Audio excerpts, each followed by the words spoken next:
இன்றைக்கு நாம் தியானித்து ஜெபிப்பதற்கென்று ஆண்டவர் கொடுத்த வேத வசனம் யோவான் சுவிசேஷம் 17வது அதிகாரம் 15வது வசனத்தை நான் வாசிக்கிறேன், கவனமாய் கேட்டுக்கொள்ளுங்கள். யோவான் 17:15வது வசனம். நீர் அவர்களை உலகத்திலிருந்து எடுத்துக்கொள்ளும்படி நான் வேண்டிக் கொள்ளாமல் நீர் அவர்களை தீமை நின்று காக்கும்படி வேண்டிக் கொள்ளுகிறேன். பிதாவை நோக்கி இயேசு செய்த ஒரு ஜெபம். எப்படி ஜெபித்தார்? என் ஜனங்கள் உலகத்தை விட்டு எடுத்து கொள்ளப்பட வேண்டாம், அதற்காக நான் ஜெபிக்கவில்லை. என்னுடைய ஜனங்கள் தீமை நின்று தீமை அவர்களை அணுகாதபடிக்கு அவர்களை காத்து கொள்ள வேண்டும் என்று நான் ஜெபிக்கிறேன் என்று சொல்லியிருக்கிறார். பாருங்கள், இந்த உலகத்திலே வாழுகிற அநேகர் தன் வாழ்க்கையில் கொஞ்சம் பாடுகள் வந்தவுடன், ஆண்டவரே என்னை எடுத்துக்கொள்ள மாட்டாரா, ஆண்டவரே என் உயிரை அவர் எடுக்க மாட்டாரா, ஜெபிப்பாங்க. என்னை எடுத்துக்கொள்ள ஆண்டவரே, எனக்கு இந்த பாடெல்லாம் வேண்டாம், இந்த கண்காட்சியெல்லாம் நான் ஏன் காண்றேன், என்னை எடுத்துக்கொள்ள ஆண்டவரே ஆண்டவரேன்னு சொல்லுவார்கள். இது ஒரு தவறான ஜெபம். இது ஒரு தவறான ஜெபம். ஆண்டவர் என்ன சொல்றாரு? இவர்களை உலகத்திலிருந்து எடுத்துக்கொள்ளும்படி நான் வேண்டிக் கொள்ளாமல், இவர்களை உலகத்தை விட்டு எடுத்துக்கொள்ளும் என்று நான் ஜெபிக்கவில்லை, வேண்டிக் கொள்ளவில்லை. அப்படின்னா நாமும் ஜெபிக்க கூடாது. இது ஒரு நல்ல ஜெபம் கிடையாது. ஆண்டவர் நமக்கு சொல்லி இருக்கிறார், இந்த ஜெபம் கர்த்தர் விரும்பாத ஒரு ஜெபம். யாரும் அப்படி ஜெபிக்க கூடாது. என்ன உலகத்தில் எடுத்துக்கொள்ள, நான் சீக்கிரம் சாவ போறேன், நான் சாவ மாட்டேனா அப்படின்னு யாருமே ஜெபிக்க கூடாது. பாருங்க, அப்படி ஒரு மனுஷன் ஜெபம் பண்ண அவனை எடுத்தாரா ஆண்டவர்? 1 ராஜாக்கள் 19வது அதிகாரம் 1 முதல் 4 வசனம் வரையில வாசிக்கலாம். 1 ராஜாக்கள் 19 1 முதல் 4 வசனம் வரையில வாசிக்கலாம். எலியா செய்த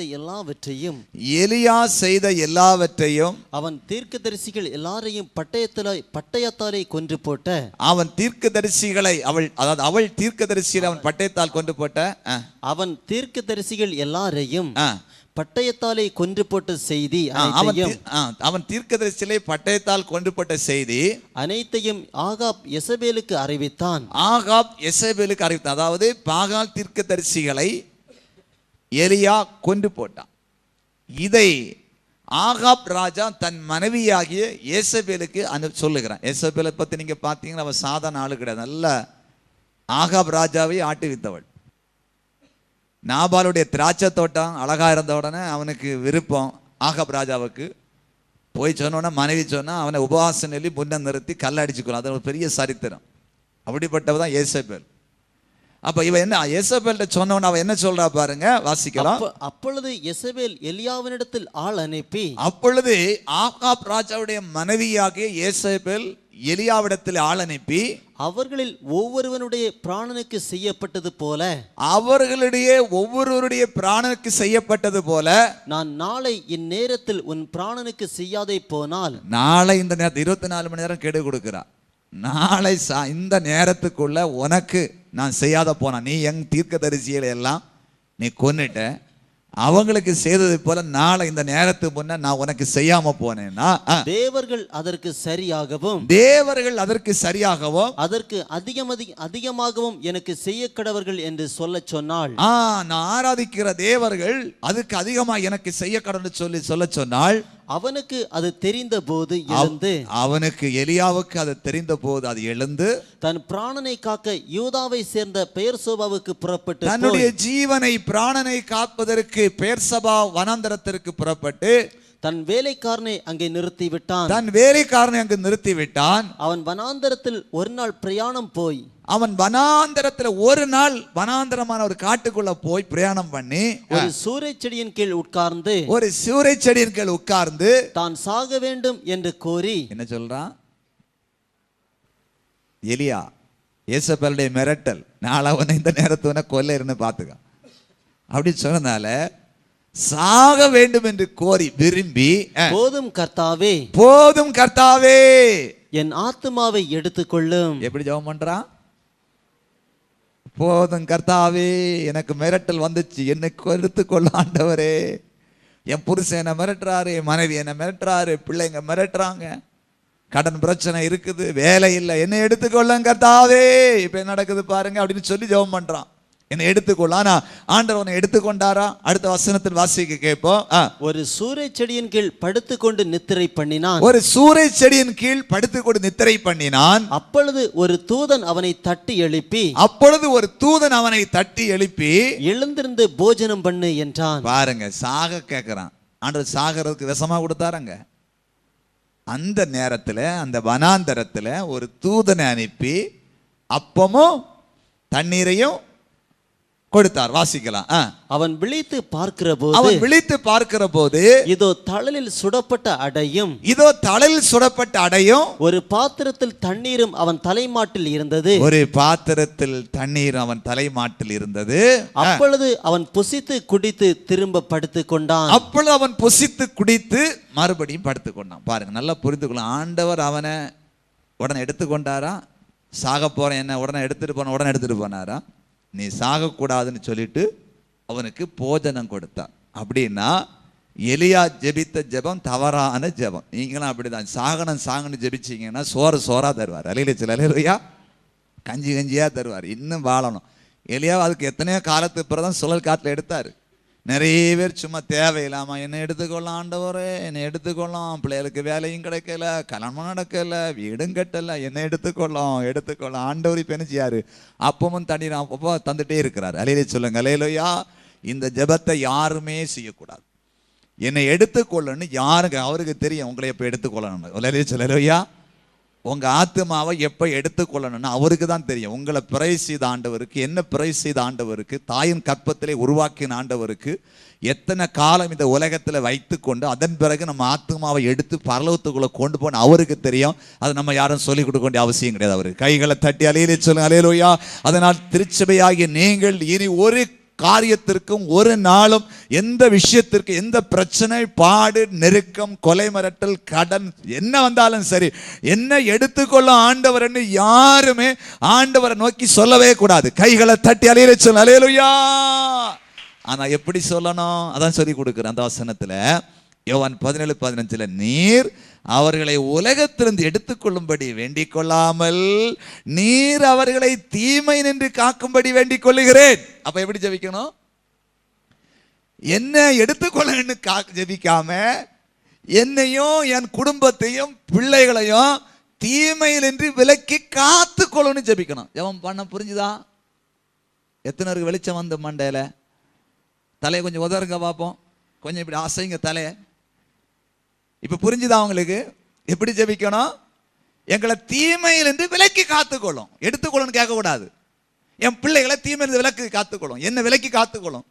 அதுக்கு நான் சொல்றேன் என்னென்ன தீமைக்கு விலக்கி காத்தோன்னு ஜெபிக்கணும். இப்ப சொல்லி காட்டுறேன் பாருங்க. பைபிள்ல இருந்து எடுத்துக்கொள்ளுங்கள். லூக்கா 16:25 வசனத்தை வாசிக்க கேட்போம். லூக்கா 16:25 வசனத்தை வாசிக்க கேட்போம். அதற்கு ஆபிரகாம் மகனே, நீ பூமியிலே உயிரோடு இருக்கும் காலத்தில் உன் நன்மைகளை அனுபவித்தாய். லாசருவும் அப்படியே தீமைகளை அனுபவித்தான். தீமை இருந்து விலக்கி காத்துக் கொள்ளும்படி வேண்டிக் கொள்ளு. அதான் இப்ப உங்களுக்கு சொன்னேன். லாசரு என்ன தீமை அனுபவித்தான்? லூக்கா 16:20-21 வாசியுங்கள். 20-21 வாசியுங்கள். லாசரு என்னும் பேர் கொண்ட ஒரு தரித்திரன் இருந்தான். அவன் பருக்கள் நிறைந்தவனாய் அந்த ஐஸ்வர்யவானுடைய வாசலருகே கிடந்து அவனுடைய மேஜையிலிருந்து விழும் துணிக்கையினாலே தன் பசியை ஆற்ற ஆசையாயிருந்தான். நாய்கள் வந்து அவன் பருக்களை நக்கிற்று. என்ன தீமை அனுபவிச்சான்? தரித்திரம், பருக்கள், தரித்திரம், வியாதி. தரித்திரத்தினாலதான் பணக்காரன் வீட்டுக்கு வாசல்ல போய் காத்து இருக்கிறான். அவன் வீட்டுக்கு வெளியே கொண்டு கொட்டுற சாப்பாடாவது கிடைக்குமான்னு அந்த இடத்துல நாய் வந்து நக்குது. அவன் பருக்கள் இருக்கிற அந்த புண்களை நக்குது. அவனுக்கு வியாதிக்கு மருத்துவம் செய்வதற்கு மருத்துவமனைக்கு போறதுக்கு வழியில் தரித்திரமும் வியாதியும். இதுதான் அவன் அனுபவிச்ச தீமை. அப்ப ஆண்டவர் என்ன சொன்னார்? கவனம். ஆண்டவரை இயேசு என்ன சொன்னார்? உலகத்திலிருந்து எடுத்துக்கொள்ளும்படி நீ நான் வேண்டிக் கொள்ளாமல் அவர்களை தீமை என்று காத்துக்கொள்ளும் என்று வேண்டிக் கொள்ளுகிறேன். அப்படின்னா இப்ப லாசரு என்ன தீமை அனுபவித்தான்? தரித்திரமும் வியாதியும். நம்ம இப்ப எப்படி ஜெபிக்கணும்? ஆண்டவரே, தரித்திரமும் வியாதியுமாகி அந்த தீமை என் குடும்பத்தை வராதபடிக்கு எங்களை காத்துக்கொள்ளும் என்று வேண்டிக் கொள்ளணும். கைகளை தட்டி அலையில சொல்லணும். அலையலுயா, புரியுதா? தரித்திரமும் வியாதியும், லாசருவை மாதிரி தரித்திரமும் வியாதியும் வரக்கூடாது. அவன் தரித்திரம் வந்ததுனால பணக்காரன் வீட்டு வாசல்ல போய் காத்து கிடந்தான். தரித்திரம். அது மட்டுமல்ல, வியாதி. ஹாஸ்பிட்டல் போய் குணமாக்க முடியல. அந்த வியாதி பருக்களினால நாய்கள் அவன் பருக்களை நக்கிட்டு. ஆண்டவர், இப்படிப்பட்ட அனுபவம் எங்கள் குடும்பத்தில் வரக்கூடாது. இயேசு கற்றுக் கொடுத்த ஜெபம், தீமை நின்று காத்துக் கொள்ளும்படி நான் வேண்டிக் கொள்ளுகிறேன். உங்கள் வாழ்க்கையில் நீங்கள் இன்று ஜெபிக்கிற ஜெபத்திலே தரித்திரமும் வியாதியும் என் குடும்பத்தை அணுகக்கூடாது, அந்த தீமை என் குடும்பத்தை தொடக்கூடாது என்று நீங்கள் வேண்டிக் கொண்டால் அந்த தீமை நின்று கர்த்தர் உங்களை காத்து நடத்துவார். கைகளை தட்டி அலையில சொல்லுங்க. அல்லேலூயா. இரண்டாவது பாருங்க, என்ன தீமை? யோபு 2:11 வசனத்திலிருந்து வாசிக்க கேட்போம். யோபுடைய 3 சிநேகிதராகிய தேமானியனான எலிப்பாசும் சூகியனான பில்தாதும் நாகமாத்தியனான சோப்பாரும் யோபுக்கு நேரிட்ட தீமைகள் யாவையும் கேள்விப்பட்ட போது கவனமாக, இங்கே தீமை யோபுக்கு நேரிட்ட தீமைகள் யாவையும் கேள்விப்பட்ட போது அவனுக்காக பரிதபிக்கவும் அவனுக்கு ஆறுதல் சொல்லவும் ஒருவரோடு ஒருவர் யோசனை பண்ணிக்கொண்டு அவரவர் தங்கள் ஸ்தலங்களிலிருந்து வந்தார்கள். அவர்கள் ஸ்தலங்களிலிருந்து யோபுடைய வீட்டுக்கு வந்தார்கள். அவர்கள் தூரத்தில் வருகையில் தங்கள் கண்களை ஏறெடுத்து பார்த்தபோது, அவர்கள் தூரத்தில் வரும்போது யோபுடைய கண்களை ஏறெடுத்து பார்க்கையில் அவனை உரு தெரியாமல், அவனுக்கு உருவே தெரியல. என்ன சரீரத்தில் அவனுக்கு வியாதி பிடிச்சு உரு தெரியாம இருக்கிறான். உரு தெரியாமல் சத்தமிட்டு அழுகிறார்கள் நண்பர்கள் யோபை பார்த்து. என்ன தீமை அப்படி அவனுக்கு வந்துச்சு தெரியுமா? வெறும் வியாதி மட்டுமல்ல.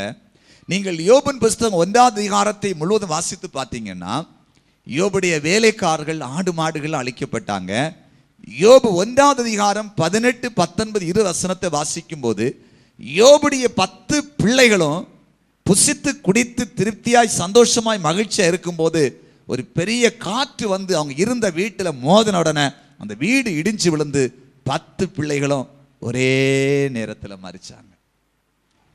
அந்த செய்தி யோபுக்கு வந்த நேரத்தில் யோபு தன் வஸ்திரத்தை 2ஆ கிழிச்சாரு. அந்த வேதனை தாங்க முடியாம கிழிச்சு அப்படியே உட்கார்ந்து அழுதாரு. அடுத்தது சொன்னாரு, கர்த்தர் கொடுத்தார், கர்த்தர் எடுத்தார், கர்த்தருக்கு ஸ்தோத்திரம் என்று தன்னை ஆறுதல் படுத்தி கொண்டாரு. ஆனாலும் அந்த பிள்ளைகளுடைய மரண செய்தி அவர் வாழ்க்கையிலே ஒரு பெரிய தீமையான காரியமாய் மறைந்தது.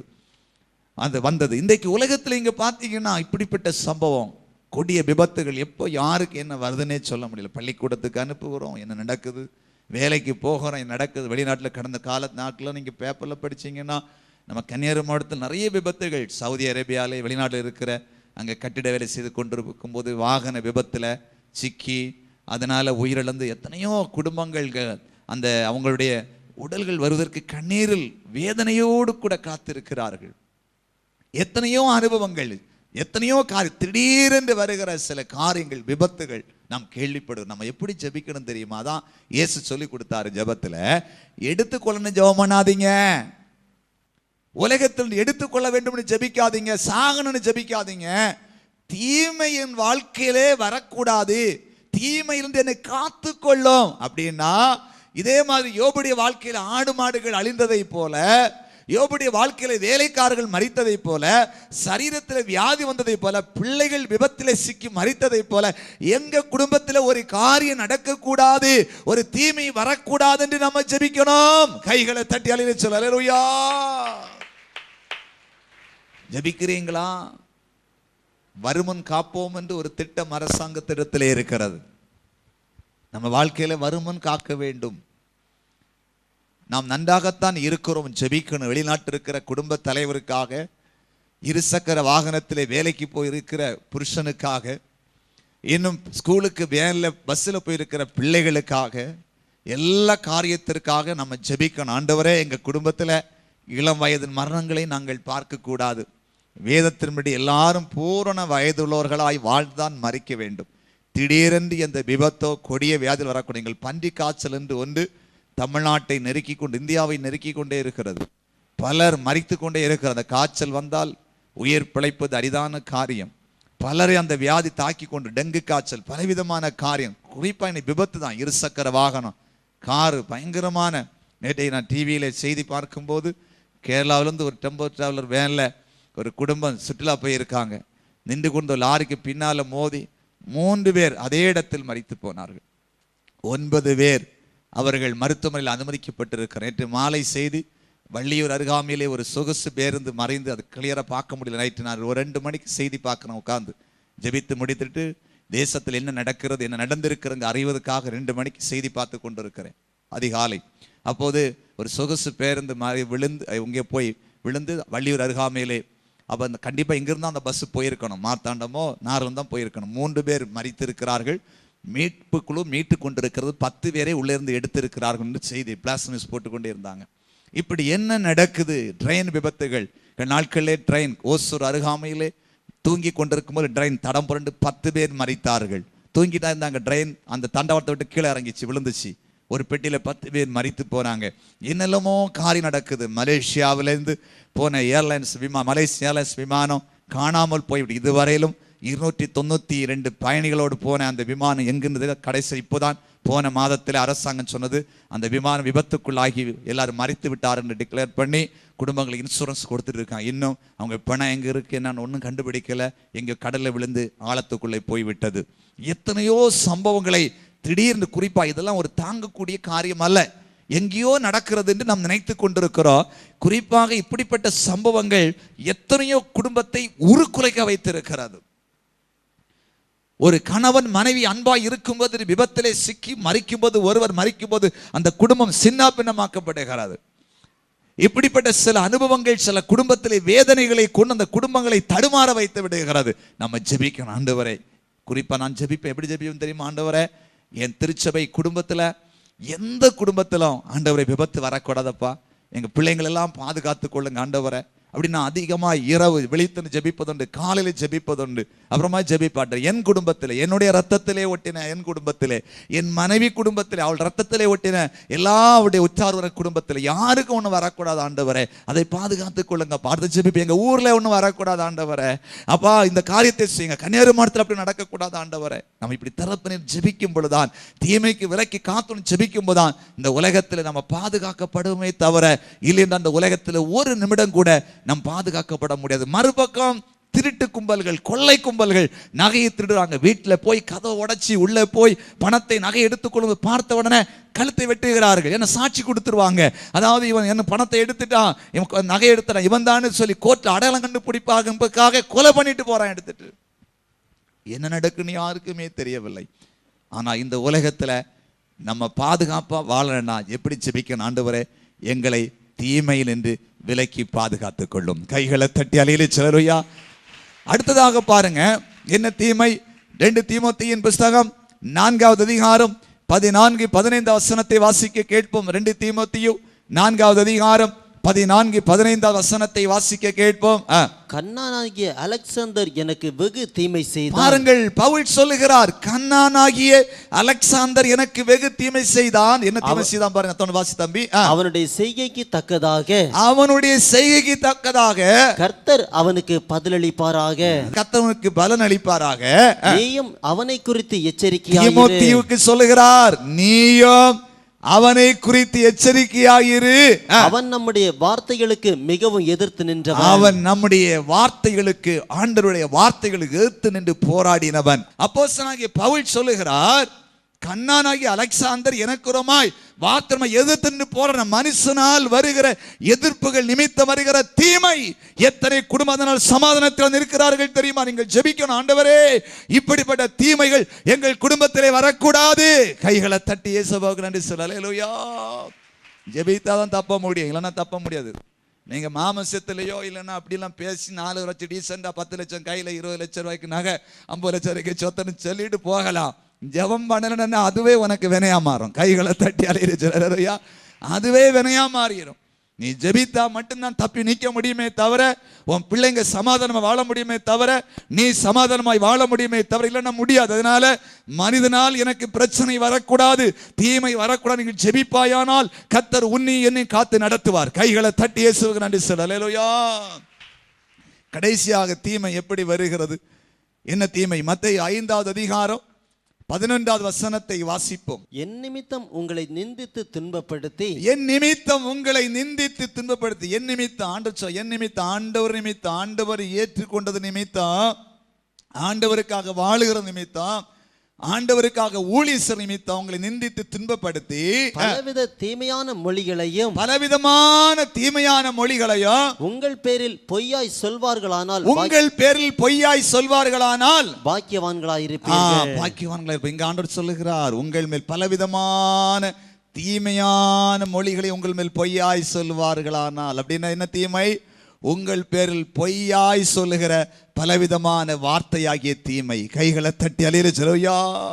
உங்கள் பேரிலே பொய்யாய் சொல்லுகிற வார்த்தையாகிய தீமை, பொய்யாய் சொல்லுவார்கள். வேதம் சொல்லுகிறது, மத்தேயு 28 11 15 முதல் 11 முதல் 15 வாசிக்கும் போது, இயேசு உயிர் தெழுந்து அவர் அப்படியே சீசர்களுக்கு தரிசனமாக அவர் போயிட்டு இருக்கிறார். அந்த கல்லறையை பாதுகாத்த சேவகரை அழைத்து, அங்கே அன்றைக்கு அந்த ஆசாரியர்கள், அந்த யூத மக்கள், அதாவது அவர்கள் என்ன செய்கிறார்கள் சொன்னால், கொஞ்சம் பணத்தை கொடுத்துட்டு இயேசுவின் சரீரத்தை இரவு களவு செய்து கொண்டு திருடி கொண்டு போயிட்டாங்க சீசர்கள்னு சொல்லி இந்த வார்த்தையை எல்லாருக்கும் சொல்லுறாங்க. அன்றைக்கு இயேசுவின் கல்லறையை பாதுகாத்த சேவர்கள் பணத்தை வாங்கி கொண்டு சொல்றாங்க, இயேசு உயிர்த்தெழவில்லை, இயேசுவின் சரீரத்தை திருடி கொண்டு போனார்கள் சீசர்கள். பைபிள் சொல். இன்றைக்கு யூதர்களுக்குள்ள அந்த பேச்சு இருக்கிறதா? எப்படி பொய்யாய் சொல்ல வைத்தார்கள் தெரியுமா? உயிர்த்தெழுந்த இயேசுவை உயிர்த்தெழவில்லை, திருடி கொண்டு ராத்திரி போனாங்கன்னு சொல்லி பணத்தை கொடுத்து பொய் சொல்ல வைத்தார்கள். இதுதான் உலகம். இன்னும் நீங்கள் ஆதியாகமம் 39வது அதிகாரம் 16 முதல் 19 வசனத்தை நீங்க வாசித்து பார்த்தீங்கன்னா, யோசேப்புடைய வாழ்க்கையில் நடந்த சம்பவம். அவனுடைய எஜமானுடைய மனைவி தான் போய் அவன் வஸ்திரத்தை பிடித்தா, இவன் வஸ்திரத்தை இட்டுட்டு ஓடினான். அவன் புருஷன் வந்தவன சொல்றா, இல்ல அவன் என் பக்கத்துல வந்து அவன் இப்படி வஸ்திரத்தோட வந்தான், இப்படி பாருங்க, நான் சத்தம் போட்டோன்னா அவன் வஸ்திரத்தை இட்டுட்டு ஓடிட்டான்னு சொல்லிட்டான். ஒரே பச்சை போய் பைபிளை படிச்சாலும் அழகா தெரியும். இவ போய் அவனுடைய துணியை பிடித்து அவன் இட்டுட்டு ஓடினா. ஆனா அவன் என்ன சொன்னா தெரியுமா? நீர் இல்லாத அவன் வீட்டுக்குள்ள வந்தான் பாரு, நான் ஐயோன்னு சத்தம் போட்டேன்னா வஸ்திரத்தை விட்டு உடனே வஸ்திரத்தை எடுத்து காட்டினான். உடனே அவனை ஜெயில போட்டாங்க யோசேப்பை. உலகம் அப்படிப்பட்ட உலகம். நீ ஒன்ன சொல்லுவ, இனி ஒன்ன சொல்ல உலகம். நீ ஒன்ன பேசுவ, இனி ஒன்ன பேசுவ. நீ சொல்லுவ அந்த அக்கா இப்படி ஆகும், கொஞ்ச நாளா என்ற பேசல என்னன்னு தெரியல சொல்லுவ. ஆனா உன்ட கேட்டு போற பாட்டி சொல்லும், கொஞ்ச நாளா நீங்க பேசலையும் அவளை பத்தி என்னமோ பேசிட்டு இருக்குதான்னு சொல்லும். கதை முடிஞ்சு போச்சு. அங்கிட்டு வெட்டத்தோட வரோம் அடுத்த வீட்டுக்கு வாத.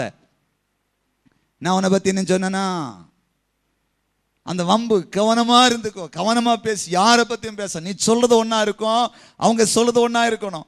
இனி ஊழியத்தின் பாதையில நாங்கள் எத்தனை பாடுகளை, எத்தனையோ சாட்சி சொல்லி இருக்கிறேன். ஒரு தடவை எனக்கு ஃபோன் பண்ணி கேட்கறாங்க, பிரதர் யாரோ ஒரு காரு கொண்டு வந்தாங்களா, நீங்க ஜெபம் பண்ணிட்டு அந்த காரை விட்டுட்டு போச்சு சொன்னீங்களா? அப்படி ஒரு ஊர்ல அங்க எல்லாரும் நின்று பேசுறாங்களாம். கேந்தாதுன்ற ஒரு ஆள் புதிய கார் ஒன்று வாங்கிட்டு போச்சுது, ஜெபம் பண்ண சாவியை கொடுத்தாங்களாம். இவங்க ஜெபம் பண்ணிட்டு நீங்க போங்க, சாவி இருக்கட்டு, கார் இருக்குன்னு சொல்லி அனுப்புனேன்னா, அப்புறம் போய் 5 கார்ல ஆளு கொண்டு வந்து காரை வாங்கிட்டு போனாங்களாம். பேசுற வார்த்தைக்கு தான் உங்களுக்கு சொல்லுகிறேன். என்ன போன் அடிச்சு கேட்கறாங்க, பிரதர் அப்படி இப்ப நடந்துச்சான்னு கேட்டாங்க. அப்புறமா ஒரு தடவை 50,000 ரூபாய் யாரோ ஊழியத்துல ஜெபிக்கு அவங்க வெளிநாட்டுல இருந்து யாரோ பணம் அனுப்பி அந்த 50,000 சேர்த்து ஜெபம் பண்ண கொண்டு வந்தாங்களாம், ஜெபம் பண்ணி கொண்டு போறதுக்கு. அப்படி யாரும் கொண்டு வர மாதிரி நான் பார்த்ததில்லை. சிலர் வீடு கட்டுறதுக்கு ஒரு காரியத்தை அட்வான்ஸ் கொடுக்குற பிரதர் ஜெபம் பண்ணி தாங்கன்னு ஜெபம் பண்ணிட்டு போவாங்க. யாரும் வெளிநாட்டு அனுப்புற பணத்தை எல்லாம் முதல்ல என்ன அனுப்புனாரு பார்த்து ஜெபம் பண்ணி தாங்கன்னு நான் இதோட பார்த்ததே கிடையாது ஊழியத்தில். சில நேரத்தில் அதுக்கு ரசமாக காணிக்கை கொண்டு ஆண்டவருக்குன்னு கொடுத்துவாங்க. கொண்டு வந்தாங்களா, நான் ஜெபம் பண்ணிட்டு சொன்னேன்னா காணிக்கை பெட்டியில கொண்டு போடுங்கன்னு உள்ள போட்டாங்க. அந்த காணிக்கை பெட்டி இங்கே போகும்போது எல்லாரும் பார்த்துட்டு போங்க, 50,000 அந்த காணிக்கை பெட்டியில சேர்ந்து போகுமான்னு பார்த்துருங்க. உள்ள போட்டுன்னு போட்டுட்டு போயிட்டாங்களாம் அப்படின்னு சொல்லி ஒரு காரியம். இனி அடுத்ததாக ஆவிக்குரிய நிலைகள் இருக்கிற மக்கள் பேசுறது. கேஎன் ராஜன் கைக்குள்ள ஒரு தகடு வச்சிருக்கான், அதெல்லாம் கை நின்று புஷ்குன்னு எல்லாரும் கீழே விழுந்துறாங்க. அப்பா இனி மேல நின்று சொல்ல முடியாத நிறைய காரியங்கள் உண்டு. கண்ணீரோடு சொல்லுகிறேன், மேல நின்று நான் சொல்ல முடியாத வார்த்தைகளை பயன்படுத்துகிற மக்கள். ஆனால் ஒன்று மட்டும் நான் சொல்லுவேன், என் ஆண்டவராய் இயேசு கிறிஸ்து கூட இதன் வழியாக கடந்து வந்தார். மதுபானம் குடித்தவர் என்று சொல்லி பேசினார்கள், பிசாசு வைத்து பிசாசை துரத்தவன் சொன்னார்கள். அதே போல இவன் பாரம்பரியம் இயேசு அறியாத குடும்பத்தில் அந்த ஆவியை வைத்து பிசாசு துரத்துகிறான். ஒருவர் சொன்னாராம், கேன்ராஜன் கையை நீட்டும் போது உடனே ஒரு பாம்பு வந்து உள்ளே வருது, வந்து அது ஆளுல மேல தொடுது, அவைய கீழே விழுந்துறாங்க. ஒரு ஆள் தரிசனம் கண்டாராம். நான் கேட்கிறேன், என் ஆண்டவரை பத்தி யாராவது தரிசனம் கண்டிருக்கிறாங்களா? என் இயேசு எப்படிப்பட்டவன் யாருக்காவது தெரியுமா? அன்றைக்கு சகையு மரத்தில் ஏறி உட்கார்ந்து இயேசு எப்படிப்பட்டவன் பார்க்க உட்கார்ந்து இருக்கும் போது அல்லவா சகைவே இறங்கி வா என்று சொல்லி வீட்டுக்கு போய் அவனுடைய பேரை சொல்லி அழைத்தவன் வீட்டை சந்தித்து ரட்சித்தார். என் இயேசு எப்படிப்பட்டவர், எப்படிப்பட்ட வல்லமை உள்ளவர். இயேசுவை பிடிக்க வந்த மக்கள் கூட இயேசு இடத்துல வரும்பொழுது இயேசு நான் தான் சொன்ன உடனே பின்னாலே போய் விழுந்தார்களே. என் இயேசுவின் வல்லமை அவருடைய வஸ்திரத்தை தொட்டவுடன் ஜனங்கள் சுகமானார்களே. உன் படுக்கை எடுத்து நடன்னு சொன்ன அவன் நடந்து திமிர்வாதக்காரன் வீட்டுக்கு போனானே. என் இயேசு யாருன்னு இவர்களுக்கு தெரியுமா? நான் சொல்ல, எத்தனை நிந்தனையான நாங்கள் பணத்தையோ கண்டோ எதிர்ப்பை கண்டு கலங்குவதை காட்டிலும் நிந்தனைகளை கண்டு ஒவ்வொரு நாளும் கண்ணீர் வடித்து நான் என் மனைவி நாங்கள் ஜெபித்து வருகிறோம். இதை தாண்டிதான் ஆண்டுடைய ஊழியத்தை என்றால் கண்டது மாதிரி எடுத்தது மாதிரி பேசுகிற ஒரு கூட்டம். நான் ஒன்றே சொல்லுகிறேன், நாங்கள் இதுக்காக ஜெபிக்கிறனால கர்த்தருடைய ராஜ்யம் மறுபக்கத்தில் அந்த நிந்தனைகள் நடுவிலும் விரிவாகி கொண்டே இருக்கிறது. கைகளை தட்டியாலே நான் உங்களை பார்த்து சொல்லுகிறேன், இதை கண்டு நீங்கள் பயந்து போக வேண்டாம். ஒவ்வொரு மனிதரிடத்திலும் தொலைபேசியில கேட்டோம், நேரடியாக சந்திச்சோம், நீங்க இப்படி சொன்னால் எல்லாரையும் நாம் பகைக்க வேண்டியது வேண்டாம். தேவ சமூகத்தில் ஜெபித்தால் மட்டும் போது, ஆண்டவரே இப்படிப்பட்ட தீமையான மொழிகள் பொய்யா எங்கள் பேர் சொல்லாமல் நீர் காத்துக்கொள்ளும், நம்ம ஜெபித்தால் கர்த்தர் நம்மை காத்து நடத்துவார். கைகளை தட்டி அலையில சொல்லலோயா, காத்து நடத்துவார் தேவனுடைய பிள்ளைகளை. இது ஒரு தீமையான காரியம். உங்கள் குடும்பத்தை குறித்து தரைக்குறைவாய் சொல்லுவார்கள், உங்கள் பிள்ளைகளை குறித்து தரைக்குறைவாய் பேசுவார்கள், உங்கள் புருஷனை குறித்து உங்களிடத்திலே தரைக்குறைவாய் சொல்லி பிரிவினைகளை உண்டாக்குவார்கள், உங்கள் மனைவியை குறித்து தவறாய் பேசி பிரிவினைகளை உண்டாக்குவார்கள், உங்களுக்குள் ஐக்கியமாய் இருக்கிற ஒரு குடும்பத்தை குறித்து உங்களை குறித்து தவறாய் சொன்னார்கள், ஒரு வார்த்தையை சொல்லி பிரித்து விடுவார்கள். மிகவும் கவனமாய் நீங்கள் இருக்க வேண்டும். இந்த காரியத்துக்காக தினமும் நீங்கள் ஜெபிக்கணும். ஆண்டவரே, மனிதனுடைய தீமையான பொய்யான வார்த்தைகள் எங்களை வேதனைப்படுத்திவிடக் கூடாது. நீங்கள் ஜெபி மட்டும்தான் இந்த பொல்லாத உலகத்தில் நீங்கள் சந்தோஷமாய் வாழ முடியும். கைகளை தட்டி அலையிலே சொல்லுங்க அல்லேலூயா. ஏனென்றால் அப்படிப்பட்ட தீமைகள் இந்த உலகத்திலே உண்டு என்று வேதம் நமக்கு சொல்லுகிறது. ஆகையால் தான் இயேசு சொன்னார், இந்த உலகத்திலிருந்து நீங்க எடுத்துக்கொள்ளும்படி நான் ஜெபிக்கல, வேண்டிக் கொள்ளல, உங்களை தீமையில் என்று காக்கும்படிக்கு நான் வேண்டிக் கொள்ளுகிறேன். 4 தீமையை சொன்னேன். 1 தரித்திரமும் வியாதியுமாகிய தீமை. 2வது திடீரென்று குடும்பத்திலே வருகிற விபத்து மரணமாகிய அந்த தீமை. 3வதாக என்ன தீமை என்று சொன்னால், நமக்குறமாய் எழுத்து நிற்கிற யுத்தம் பண்ணுகிற மக்கள் மூலம் வருகிற தீமை. 4வது நம்மளை குறித்து தவறாய் துர்ச்செய்திகளை பரப்பி நம்மை வேதனைப்படுத்துகிற தீமை. இதுக்கெல்லாம் நீங்கள் விலக்கி காத்துக்கொள்ளும் என்று தினமும் நீங்கள் ஜெபித்தால் இந்த உலகத்திலே தீமையிலிருந்து விலக்கி காத்துக்கொண்டு நீங்கள் ஆசீர்வாதமாக இருப்பீர்கள்.